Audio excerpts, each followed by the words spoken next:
जिस बंदे की जेब में पैसे हैं कुर्बानी उस पर वाजिब है, उसके अब्बा जी पर वाजिब नहीं। अगर अब्बा जी के पास अलग पैसे हैं तो अब्बा जी पर कुर्बानी वाजिब होगी। हाँ, अगर आपकी जेब इजाजत देती है तो आप 3 कुर्बानियां खरीदें या बड़े जानवर में 3 हिस्से डालें।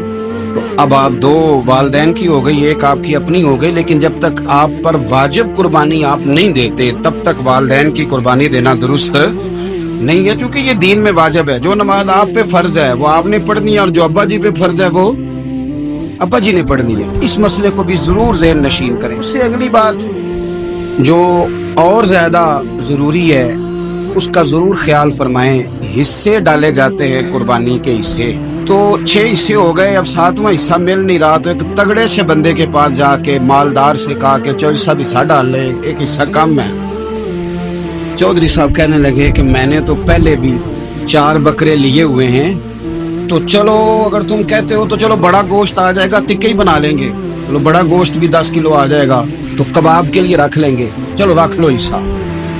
अब 6 बंदों की नियत कुर्बानी की, 7वें की गोश्त की, उसकी नियत कुर्बानी की, पिछले 6 की भी कुर्बानी नहीं होगी, वो भी गए काम से।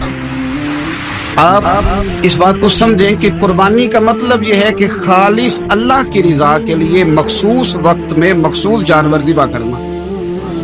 इसलिए ये जरूर तवज्जो करें इस बात पर कि हम कई लोगों को फोर्स करके शामिल कर लेते हैं। बंदा मालदार होता है, वो भी कहता है चलो ठीक है कोई हर्ज नहीं, लेकिन वो नॉमिनेट करेगा। अगर उसने अपनी कुर्बानी रख लिया तो फिर वो बताएगा ये कुर्बानी किसकी है, वालदैन की है, किसकी है। तो कुर्बानी इस तरतीब से करें कि उसके सारे मसाइल